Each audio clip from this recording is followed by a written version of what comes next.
O trem de potência veicular, ou powertrain, do inglês, ele é utilizado para fazer o condicionamento do torque e rotação que sai lá da fonte de potência, na grande maioria dos casos, por enquanto é do motor a combustão, e vai para as rodas.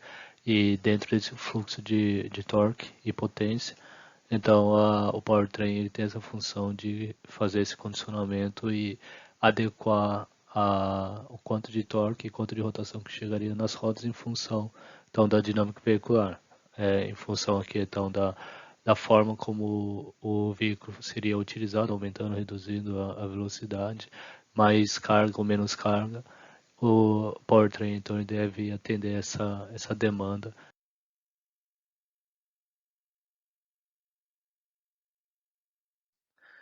Existem algumas definições das terminologias que vou indicar aqui de acordo com a literatura. Então, como eu tinha falado antes, o trem de potência ou powertrain, eles representam todos os componentes que saem aqui da motorização. Então, na grande maioria dos casos ainda é o motor a combustão, mas poderia ser o motor elétrico ou híbrido, ou alguma montagem híbrida. E dessa fonte aqui de potência até chegar nas rodas, então esse fluxo todo aqui, todos os componentes dentro dessa trajetória, seriam partes de componentes do powertrain, ou trem de potência veicular. Existe uma outra definição denominada de drivetrain. Então, esses são restritos aos componentes que saem depois do motor, se inclui o motor, então caixa de transmissão, junto com aqueles elementos que estão dentro da caixa seca, então embreagem, o bancal, a alavanca, etc. E aí todos esses componentes até as rodas, eles representariam o drivetrain. Essa é uma definição que é utilizada por algumas literaturas. E também existe uma denominação, uma diferenciação nesse conjunto, denominado de driveline, em que seria todos os componentes após a caixa de transmissão. Então, se tiver algum eixo, ou, por exemplo, junta, eixo, cardan ou diferencial, até chegar às rodas seriam esses componentes relacionados ao driveline. Vocês vão ver que no mercado as engenharias em geral, as pessoas, eles acabam misturando esses conceitos ou essas terminologias sem respeitar muito essa definição. Então, quando vocês chegarem lá e escutarem determinadas terminologias que talvez não estejam de acordo com a literatura, não se preocupem que é a forma como o pessoal se comunica, mas devem saber qual é a fonte aqui a definição original aqui de cada uma das palavras aqui, das terminologias. Então a gente vai trabalhar dessa forma aqui, normalmente eu vou denominar aqui o trem de potência veicular ou como sendo o powertrain ao longo desse curso aqui. O fluxo de torque, então ele passa por alguns grupos de componentes aqui. Seguiremos aqui na sequência o motor, que seria a geração a fonte da potência, né, da energia. Então, poderia ser hoje o motor a combustão, o motor elétrico, ou qualquer tipo de outra fonte energética. A partir dessa potência, que seria transcrito na forma de rotação e torque, ele vai ser condicionado. Pode ser que, dependendo do powertrain, eu não precise de um redutor. Normalmente, os veículos que trafegam hoje, esse redutor seria a caixa de transmissão e o diferencial. E aí os elementos que transferem essa potência até as rodas, que podem ser por eixo, por sistema de polias, correias, corrente, etc., dependendo da forma construtiva que foi escolhida para o veículo, para o powertrain.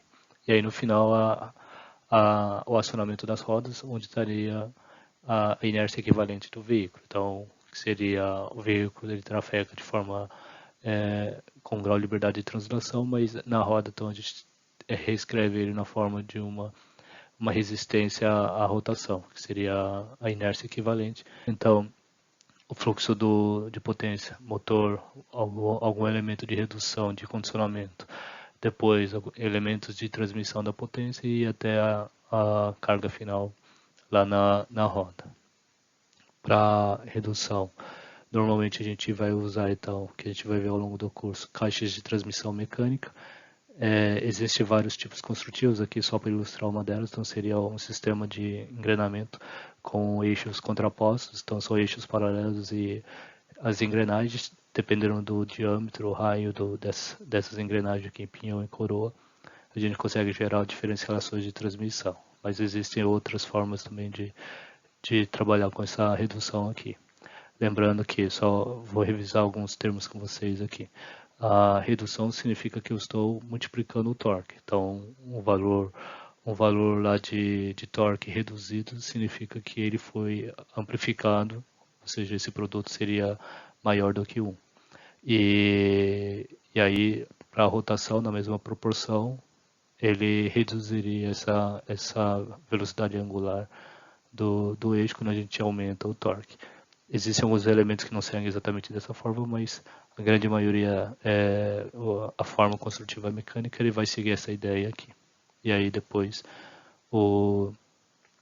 a inércia do veículo, então estaria transcrito na forma da inércia equivalente na roda, e o que nós vamos ver aqui ao longo do curso é para as diferentes aplicações. Então, linha leve, que seriam os veículos de passeio, né? Os carros que vocês veem em geral aí, de até 5 lugares, e aí alguns veículos comerciais e extra pesados. Então, os veículos comerciais seriam caminhões e ônibus, e o extra pesado seriam aqueles caminhões que por exemplo, cavalo mecânico que traciona 74 toneladas, de acordo com a legislação brasileira. Na verdade, ele é projetado para mais, chegar a mais de 100 toneladas. Mas pela legislação em rodovias, então, por enquanto, ele só pode trafegar com 74 toneladas de carga. Então, as funções do powertrain aqui. A função global aqui. Então, se a gente olhar aqui a função global do powertrain, seria então a transmissão da potência do motor até as rodas.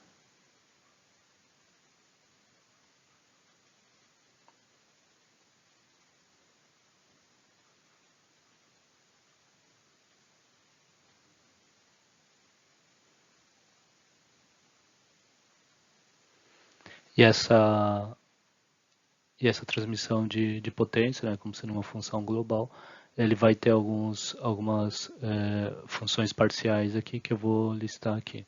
Então, a primeira delas seria que enquanto o motor estiver ligado, eu possa partir com o veículo em repouso, então o veículo está parado aqui, e aí depois com o motor ligado eu preciso fazer com que ele se movimente. Então essa seria uma das primeiras aqui funções parciais.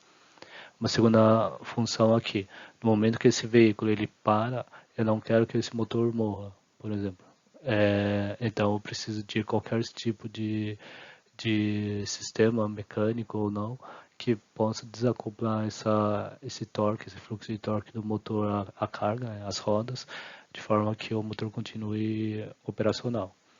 Esse tipo de problema, ou esse tipo de limitação aqui, ele surge em motores de combustão interna. Agora, quando a gente estiver trabalhando, por exemplo, com motorização elétrica, já não temos esse problema. Então, eu não preciso mais desacoplar o sistema, a não ser por alguma outra situação, algum outro critério de projeto, mas normalmente não vou precisar desacoplar se a motorização for elétrica. Uma terceira seria modificar, então, o que a gente viu antes lá, a relação de velocidade do motor, que geralmente o motor tem um valor de rotação muito maior do que eu preciso para as rodas. Então, a relação de redução, ele diminui essa velocidade angular ao mesmo tempo que ele multiplica o torque. Isso faz com que, quando o veículo for partir, eu tenha alta capacidade de força trativa em baixa velocidade. Quando ele chegar em velocidade de cruzeiro, por exemplo, em rodovia, então eu não preciso de tanto torque, uso relações mais longas e então a rotação ele fica mais perto, mais próxima do motor, ou gira mais alto que a rotação máxima do motor, e o torque também é um torque menor que o do motor. E aí por último, todo o sistema do powertrain, então ele precisa permitir que seja controlado pelo motorista ou de uma forma automatizada, automática, para aqueles veículos por exemplo, que tem caixa de transmissão automática. A gente vai ver algumas coisas também mais para frente aqui. Então, o sistema de powertrain como uma função global, ele tem então essa função de transmitir a potência do motor, da fonte de potência até as rodas, e aí algumas funções parciais aqui, que é o de condicionamento e funcional para a operação do veículo. Então, essas seriam as funções do powertrain.